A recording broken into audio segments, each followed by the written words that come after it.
On vous souhaite la bienvenue à ericlato.com. Dans quelques instants, on vous parle de la 12e édition de la Marche pour l'Alzheimer qui va se tenir fin mai au Parc Beaulieu. Mais d'abord, la Fondation Santé au Richelieu-Rouville va s'appeler dorénavant la Fondation Santé tout court. Nouvelle image de marque, nouveau logo. Il y a plein d'activités, mais des activités toujours tournées dans l'objectif de bouger. On en parle à l'instant.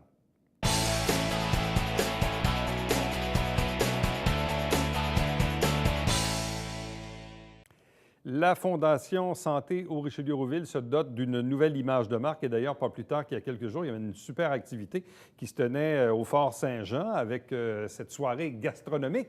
On a bu du bon vin et on a ramassé des dizaines et des dizaines de milliers de dollars. Bref, deux invités pour parler de la Fondation. D'abord, la directrice générale, Brigitte Germain. Bonsoir à vous. Bonsoir.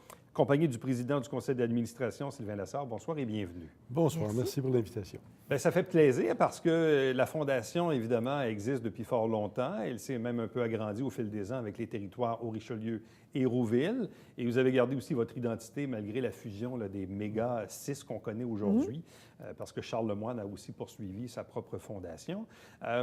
Quelles sont les décisions ou les enjeux importants auxquels vous êtes confrontés à ce moment-ci de l'histoire? Bien, disons, depuis mon arrivée en janvier 2017, je crois que la première chose qu'on avait mis en plan, c'était une planification stratégique. Parce que la Fondation avait terminé la grande campagne majeure pour le Centre Mère-Enfant. Donc, il fallait revoir qu'est-ce qu'on voulait faire maintenant à la Fondation, qu'est-ce qu'on voulait projeter aussi à la Fondation.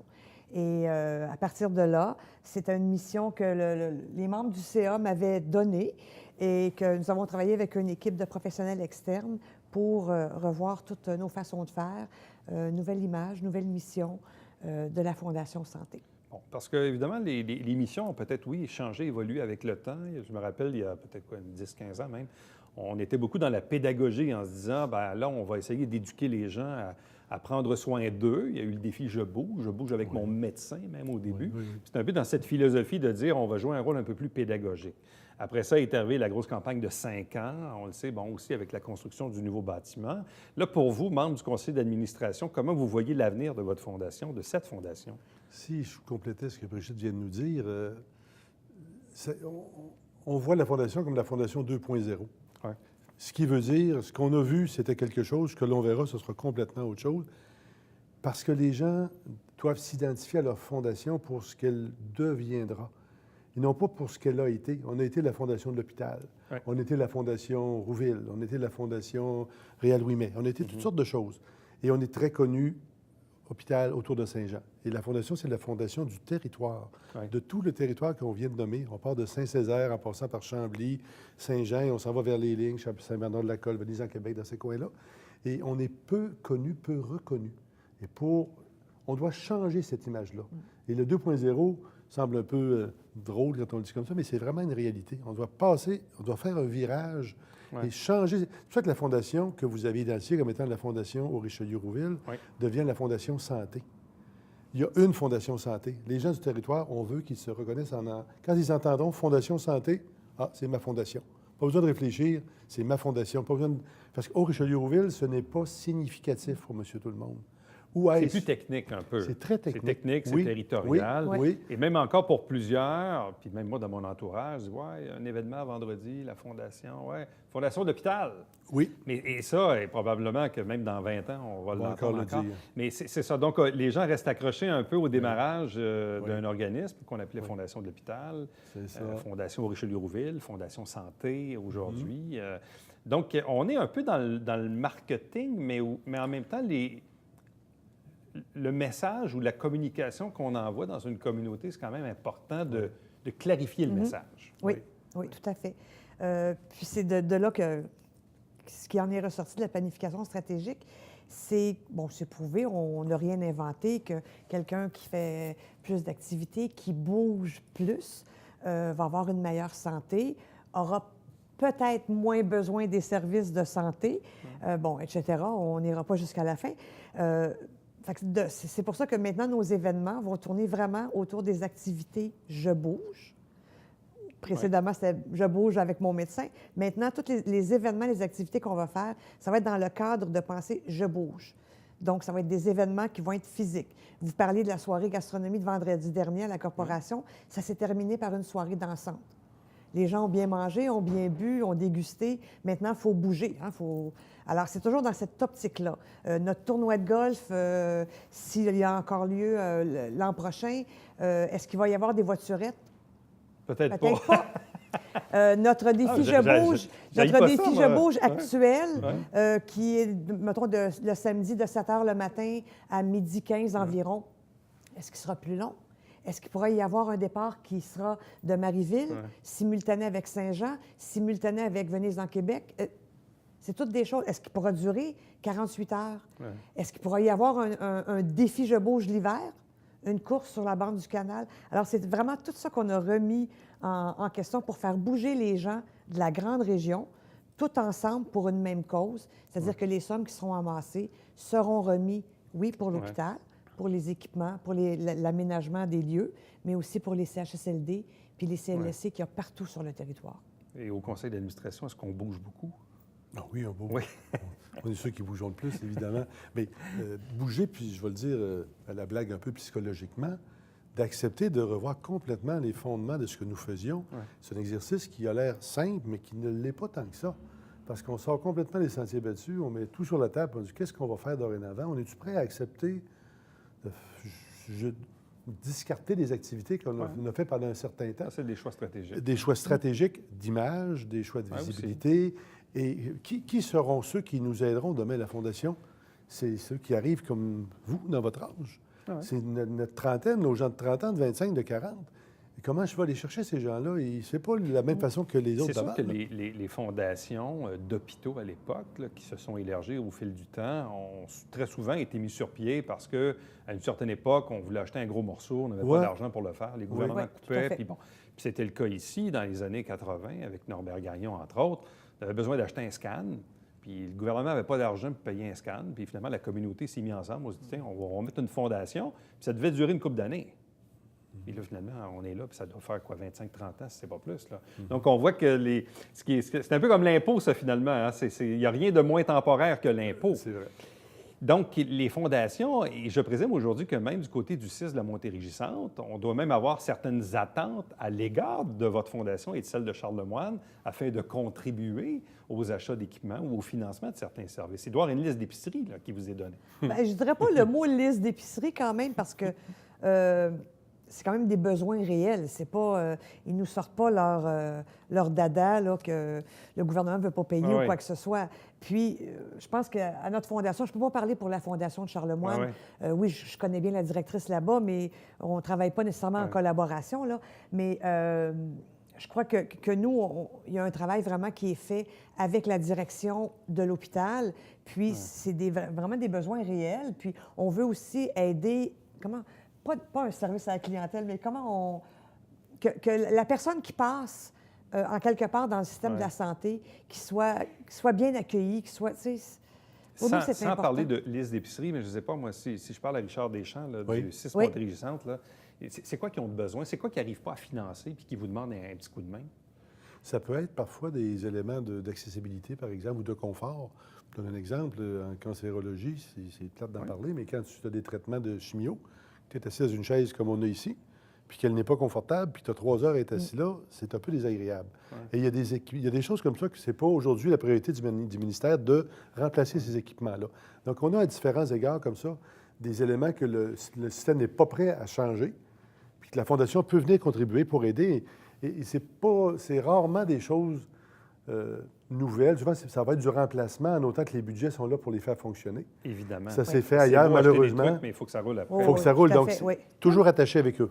La Fondation, on est dans quoi? 1,5 million, 2 millions par année, plus que ça? C'est quoi les plus... 2 millions et plus. Oui. OK. Donc, c'est un 2 millions par année qu'on recueille avec les différentes activités. Oui. Il y a la loto-santé, le défi Je bouge, parler de golf, soirée gastronomique. Mais il y a aussi les dons testamentaires. Oui, plus les campagnes annuelles aussi. Campagnes de publipostage, campagnes auprès des grandes entreprises, des grandes fondations privées et familiales. Alors, c'est un peu de tout qui fait qu'on peut amasser cette somme-là. Bon. Et là, donc, vous arrivez un peu avec une nouvelle image de marque. Oui. Donc, en termes clairs, c'est un nouveau logo. Oui. C'est un nouveau logo qui ressemble à quoi et qui représente quoi? Bien, je pense que ce qu'on a voulu aller chercher, justement, c'est d'attirer l'œil des plus jeunes, si on peut dire, avec des couleurs un peu plus à la mode, fashion, toujours en gardant l'idée du cœur, parce qu'il y a un cœur en quelque part dans ça. Mais c'est aussi un logo qui débute par un logo très, très administratif, hein? Fondation Santé, avec un cœur qui est formé, mais qui se décline vers « Je bouge pour la santé ». Alors, on part du premier logo qui est Fondation Santé pour la santé, pour la vie, pour la vie. et Je bouge pour la vie. Alors, c'est deux logos, mais qui... Il y a l'humanisme qu'on doit retenir aussi. On a notre petit bonhomme allumette, mais Ouais. il y a quand même appelons-le un humain. Oui, il y a un humain qui est là, qui tient les fameux ballons. C'est peut-être un étudiant qui s'en va à l'école, mais c'est peut-être un papa qui s'en va faire une activité, ou malheureusement un grand-papa qui s'en va, lui, vers la résidence personnes âgées. Ça peut être toutes sortes de choses. On va le faire sportif aussi à différents moments, mais il y a surtout l'humanisme, que la Fondation est là pour aider sa population, sa communauté. Elle est là pour faciliter les choses, pour que ce soit en accessibilité. Tu sais, on aide les résidences personnes âgées, on aide la résidence pour la maison de soins palliatifs. Oui. On aide à désengorger l'urgence en contribuant à la Midi-Soleil. Il y a 6 000 rendez-vous par année qui partent de l'hôpital. 6 000. Ouais. J'ai pas dit 600. 6 000 ils passent au tri, puis on leur dit « Ah, on a quelqu'un qui pourrait vous voir rapidement. C'est beaucoup plus rapide ici qu'à l'hôpital. On va vous envoyer à la clinique tout près ici. » Puis les gens sont très contents de ça. Clinique jeunesse à Chambly, maison de naissance à Richelieu, les résidences personnes âgées Saint-Césaire, Marieville. Donc, on est, moi, je dirais, à tous les bouts de l'arc-en-ciel. Donc, on veut que les gens, quand ils revoient notre sigle, ils voient qu'on travaille pour les humains, on travaille pour les personnes, pas pour les organismes. On travaille pour les personnes, pour aider les personnes à tous les moments de leur vie. Parce que parfois, c'est des beaux moments, parfois, c'est des plus tristes moments, mais on a besoin d'être accompagnés. Puis si on peut aider nos gens d'une façon ou de l'autre, c'est le rôle de la Fondation de rendre les choses plus agréables quand on est capable, de donner des petites choses additionnelles. C'est ça qu'on veut faire. La dernière soirée, la soirée gastronomique de vendredi de la semaine dernière, c'était principalement pour le bloc opératoire. Oui. Là, je présume que vous avez la Loto-Santé qui s'en vient. Oui, qui va être lancé le 17 avril prochain. Et avez-vous un objectif particulier de service ou d'achat d'équipement à l'égard de la Loto-Santé? Oui, mon Dieu Seigneur. C'est la question qui tue. Oui, tout à fait. C'est parce que Mais c'est ça, restez avec j'ai tellement d'équipements en tête. Vous avez une bonne liste, là, finalement. Oui? Oui, oui, cette année, oui. OK. On a une bonne liste, on touche plusieurs départements. Quand je dis département, c'est aussi un CLSC, un CHSLD, là, c'est pas juste... C'est pas un truc là, en particulier, c'est une liste. Mais c'est pas une liste d'épicerie. OK. Alors, puis souvent... Mais si Elle aime je pas ça, n'abuse... l'expression liste d'épicerie. Hein? Non. Non, parce que c'est au-delà d'une liste d'épicerie. C'est des choses qui sont nécessaires puis dont le besoin est grand. Bien, longue vie à la Fondation Santé. Longue vie à vous deux. Merci beaucoup. Merci. Puis bonne chance pour la suite. Merci à tous pour le support que vous nous donnez. Merci. Restez avec nous, puisqu'au retour, on vous parle de la marche pour l'Alzheimer.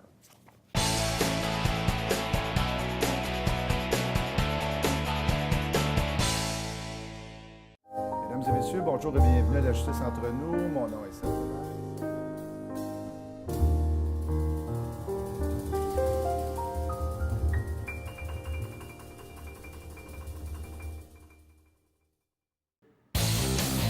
Salut, ici Alexandre Baudouin. Et François Trépanier. François, cette semaine à Sport Express, et en tant qu'étalon, je suis content de te dire qu'on parle de sport équestre. Oui, on monte à cheval avec Fanny McNeil et Caroline Boucher.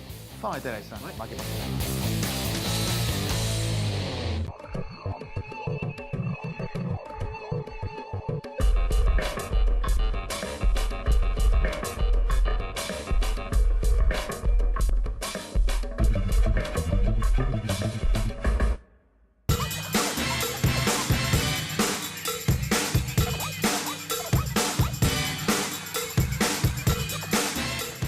Dimanche, 9h30, Télé Bingo, on vous attend.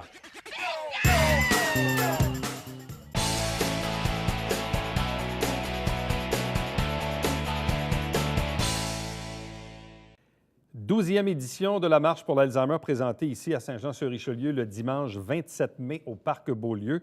3 invités pour en parler. D'abord, Guyane Marcoux, qui est la directrice générale de la Société Alzheimer du Haut-Richelieu. Bonsoir. Bonsoir. Accompagnée de Julie Paquette, qui est conseillère en communication du côté de Desjardins, ici, Desjardins du Haut-Richelieu. Bonsoir. Bonsoir. Et du maire de Saint-Jean-sur-Richelieu, Alain Laplante. Bonsoir et bienvenue. Bonsoir, M. Latour. Bon, tout d'abord, Guyane Marcoux, expliquez-nous en résumé ce que fait la Société Alzheimer du Haut-Richelieu et l'importance de cette activité qu'est la marche. En fait, la Société Alzheimer est là pour apporter aide et soutien aux personnes touchées par la maladie d'Alzheimer, autant les personnes atteintes que les aidants. Et puis, la marche a pour but de récolter des fonds pour offrir davantage de services. Et l'objectif cette année est de récolter 150 000 $. Donc, 150 000 $ Exact. Et ces sommes, principalement, ils sont attribuées à des services particuliers, aux aidants naturels? Au répit. Au répit, Au répit, principalement. exact. Bon. Parce que le répit, c'est quoi? C'est le nerf de la guerre. Parce Exact. que pour les personnes atteintes, c'est une chose. Pour les aidants naturels qui accompagnent ces personnes-là, le répit devient comme une bouée de sauvetage, un peu. Exact. Alors, ça permet à l'aidant de prendre une pause. On offre du répit individuel à domicile, mais on offre aussi du répit de groupe, c'est-à-dire qu'on fait des groupes d'activités avec les personnes atteintes et on offre des activités de stimulation cognitive. Et pendant ce temps-là, l'aidant peut prendre un répit de 3 à 4 heures. Alors, voilà. Bon. Luc Bazinet, qui est le directeur général de la Caisse des Jardins du Richelieu, a accepté la présidence d'honneur de la marche cette année. Malheureusement, il est absent ce soir pour l'entrevue. Donc, Julie Paquette, vous le représentez. Oui. En quoi c'est important pour la Caisse des Jardins du Richelieu et Luc Bazinet lui-même de s'impliquer dans cette cause? Bien, en fait, Desjardins, c'est notre 4e année qu'on s'implique auprès de la Société d'Alzheimer. On est très fiers d'avoir la possibilité de vous soutenir. Un soutien financier, évidemment, par notre souscription. Mon Dieu, Ouais. j'ai de la misère à... Ça va? Pardon, souscription. En raison de 10 000 $ par année, depuis 4 ans, mais aussi par notre participation, par l'entremise de M. Bazinet, qui est président d'honneur à la Fondation. Puis pour Desjardins, c'est tout naturel de se joindre à la société parce qu'on partage les mêmes valeurs, soit des valeurs d'entraide, de solidarité, puis de prise en charge aussi. Fait que c'est très important. Bon. Alain Laplante, maire de Saint-Jean-sur-Richelieu, pourquoi avoir accepté de vous impliquer? En fait, la Ville, même vos prédécesseurs aussi le faisaient aussi, mais il y a quand même, et là, cette année aussi, il y a le lancement des papillons, là, qui est le nouvel événement. En quoi c'est important pour la Ville de Saint-Jean-sur-Richelieu et vous-même de s'impliquer? Mais je pense que la décision n'a pas été difficile à prendre. C'était naturel pour moi de supporter cette cause-là. On sait que l'Alzheimer est une maladie extrêmement importante qui touche beaucoup de personnes. C'est une maladie qui est tragique pour, évidemment, les personnes atteintes, mais qui est aussi tragique pour tous les proches des personnes atteintes. Donc, je pense qu'il faut... c'est important que tous les acteurs du milieu, comme Desjardins, que les maires s'impliquent dans cette cause-là. Il faut comprendre aussi que cette marche de l'Alzheimer, on est cette année à notre 12e édition. Et depuis 12 ans, c'est la Ville de Saint-Jean-sur-Richelieu qui est la ville hôtesse de cette marche-là. Donc, on est très heureux de s'associer. On invite l'ensemble des maires de tout le territoire couvert par l'organisation d'emboîter le pas et de se joindre à nous pour supporter cette cause-là. Bon. D'ailleurs, ce qui est quand même assez impressionnant auprès de la société, il y a 32 municipalités. Bon, parce que là, ici, on parle de société au Richelieu, on se dit, bon, ça doit être Saint-Jean puis les environs. Mais là, à 32 municipalités, là, vous ratissez large, là. C'est très grand. On couvre jusqu'à Venise, en Québec. De l'autre côté, jusqu'à Saint-Rémy-Sainte-Clotilde. Donc, et on fait Saint-Jacques-le-Mineur, si on fait le tour, là. Et on se rend jusqu'à Rougemont-Saint-Césaire, Chambly-Carignan et tout ce qui est à l'intérieur de ça, là, le Grand Saint-Jean. Donc, vous et avez les la MRC campagnes. du Richelieu, Jardin de Napierville, vous avez un petit peu de la vallée du Richelieu, Rouville. Exact. On couvre le territoire de 3 CLSC. Donc, Vallée des Forts, Jardin du Québec et 2 municipalités qui sont hors territoire du Haut-Richelieu, qui est Carignan et Chambly. Et Chambly, là, qui est Exact. dans la vallée du Richelieu.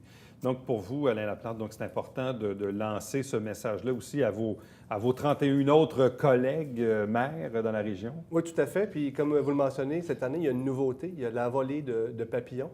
Et puis, donc, on va pouvoir assister à une magnifique envolée de 500 papillons le jour de l'envolée.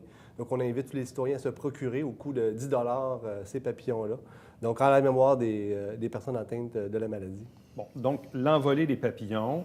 Il y a aussi, évidemment, le défi des maires, la tournée Alzheimer à laquelle vous faisiez référence également. Donc, bref, on sent une implication municipale importante au sein de la marche. Tout à fait. On invite chacune des municipalités, chacun des maires du territoire, les 32 maires du territoire couverts par l'organisation, de montrer leur équipe et de récolter des dons, justement, pour faciliter l'atteinte de l'objectif de 150 000 $ cette année. Bon.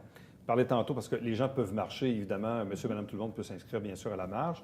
Il y a le défi des maires. Il y a aussi le défi entreprise. Absolument. Le défi entreprise, c'est le défi de prédilection de M. Bazinet, le directeur général de la Caisse. En fait, l'année passée, lors du défi, c'est 10 000 à lui seul que M. Bazinet est allé chercher. Qu'est-ce que c'est le défi entreprise? Peut-être que je suis trop vite aux conclusions. En fait, on peut s'inscrire en tant qu'entrepreneur, en tant que partenaire d'affaires ou gens d'affaires de Saint-Jean. On forme une équipe, on accumule des sommes. Puis, on a aussi la possibilité d'offrir une commandite si l'on désire. Je crois, Mme Marcoux, c'est ça? Puis, en tant que tel, comme je disais, M. Bazinet, 10 000 l'année passée. Donc, les gens qui veulent s'inscrire au défi entreprise, ils le font de quelle façon à ce moment-là? Ça se fait en ligne. En ligne? Tout ça sur la plateforme, c'est marchealzheimer.ca. C'est bien ça? Oui. Bon. Il y a aussi, le défi des maires, défi entreprise. Il y a d'autres types de défis, je pense aussi auprès des jeunes, entre autres. Il y a le défi jeunesse, donc les jeunes peuvent se mobiliser également, décider d'amasser des fonds, venir marcher lors de la marche, venir en famille s'ils veulent. C'est la même façon, on s'inscrit via le site Internet. Parce que tout le travail de cette marche, oui, évidemment, ça culmine vers le dimanche 27 mai avec la marche en elle-même au Parc Beaulieu. Mais tout le travail qui est fait dans les semaines et les mois qui précèdent, c'est un peu ça aussi, tout ce travail de récolte de fonds pour vous aider à culminer vers la marche. Exact. C'est comme l'aboutissement d'une campagne de levée de fonds où, au sein des 12 mois, les gens ont fait des activités, ont fait des levées de fonds, etc. Puis, en groupe, on collecte pour arriver à un 150 000 pour offrir du service de répit. On parle beaucoup du répit. Le maire Laplante en parlait aussi tantôt de ces personnes qui accompagnent les personnes qui sont atteintes de l'Alzheimer, parce que c'est ça qui est un peu troublant dans cette maladie. Oui, on sait que le cancer touche beaucoup de monde, mais l'Alzheimer touche également beaucoup de monde. Il y a les personnes atteintes, mais les personnes de l'entourage et qui, même dans certains cas, c'est très triste, mais vont décéder avant même la personne qui est atteinte. Et ça, à chaque année, c'est comme une statistique que j'arrive pas à m'y faire. On n'arrive pas à se faire non plus. On sait que 46 des aidants décèdent avant la personne atteinte. Ouais. Faute de ressources, faute de soutien, ils s'épuisent, ils font des dépressions, etc. C'est souvent des gens qui sont très âgés. Bon, il y a aussi la forme jeune de la maladie. Il ne faut pas dire que c'est juste les personnes âgées, mais il y a beaucoup de gens qui sont très âgés puis qui ont moins d'énergie pour offrir 168 heures de service par semaine, parce que c'est un peu ça ce qu'ils font avec la personne atteinte. Et certains aidants n'arrivent pas à dormir puisque la personne atteinte fait de l'errance la nuit, etc. Alors, de là où il est important d'amasser des fonds pour les soutenir et offrir un répit à ces gens-là. Donc, à partir de maintenant, les gens qui nous regardent peuvent commencer à s'inscrire. Exact. Pour s'inscrire sur une base individuelle. Oui. Les jeunes, je pense qu'ils sont chapeautés par des écoles ou par la commission scolaire. Exact. Il y a le défi entreprise, il y a le défi des maires. Et les papillons. Et l'envolée de papillons. Et il y a les marcheurs élites. Et les marcheurs élites, qui sont-ils? Il y a les marcheurs élites. Alors, les marcheurs élites, c'est des gens qui décident de devenir des marcheurs collecteurs. Donc, vont amasser 200 $ et plus dans leur entourage et vont venir marcher au nom de tous ces gens. Bon. Et si on revient donc à l'envolée des papillons, donc on parle de 500 papillons qui seront libérés en même temps. Donc, on dit achetez votre papillon et participez bien sûr au maintien du développement des services offerts, donc à 10 $ chacun. Pour les papillons en tant que tels, est-ce qu'on les réserve dès maintenant aussi? Oui, il y a déjà plusieurs personnes qui vendent les papillons, mais on peut, entre autres, les acheter à l'Hôtel de Ville, à mon bureau, directement. Donc, on peut s'y procurer à cet endroit-là aussi. Donc, c'est ça, c'est une façon originale et symbolique de supporter la cause. Oui, parce que c'est ça, il y a toujours une symbolique derrière la marche en elle-même. Il faut l'avoir vécu pour le savoir. Bon, il y a quelques années que la météo a déjà fait défaut. Oui, exact. Ça, évidemment, mais elle se tient toujours. Beau temps, mauvais temps, on doit donner des services. Alors, on y est. C'est ça aussi, quand on tient ce genre d'événement en plein air, on ne sait jamais trop si on aura un 2 degrés avec de la pluie ou si on aura un beau 24 ensoleillé. Mais ça, bon, évidemment, on ne contrôle pas ce bout de l'histoire-là. Mais en quoi c'est important cette année d'ajouter le volet de l'envolée des papillons? Bien, en fait, on sait qu'il faut se renouveler dans les événements au fil du temps. Et puis, on a vécu une envolée de papillons dans un autre événement à la ferme Guillon. Et puis, Guillon, la ferme Guillon est un partenaire. Et puis, on a regardé la possibilité de joindre cette année une activité à la marche et aussi offrir cette possibilité-là parce qu'il y avait des gens qui voulaient venir à la marche, mais qui n'ont pas la capacité physique de marcher. Alors, ça leur offrait une opportunité d'y contribuer, mais à leur façon. Puis aussi, le fait de libérer un papillon en l'honneur de quelqu'un qui est atteint ou en hommage à un être cher. Mais je pense qu'il y a une belle symbolique autour de ça. Puis c'est dynamique comme symbolique. Alors, on aimait la symbolique autour de ça. Et bon, on va peut-être faire du chemin sur l'envolée de papillons, là. Alors, 12e édition de la Marche pour l'Alzheimer, dimanche le 27 mai au Parc Beaulieu à Saint-Jean-sur-Richelieu. Et première édition de l'envolée des papillons, dont le maire Laplante en est le président d'honneur. À vous trois, merci infiniment. Merci. Bonne chance. Merci. Puis on invite les gens, bien sûr, à se rendre sur www.marchepourlalzheimer.ca. Merci. Merci. Merci à vous. Restez avec nous. Au retour, le Babillard quotidien.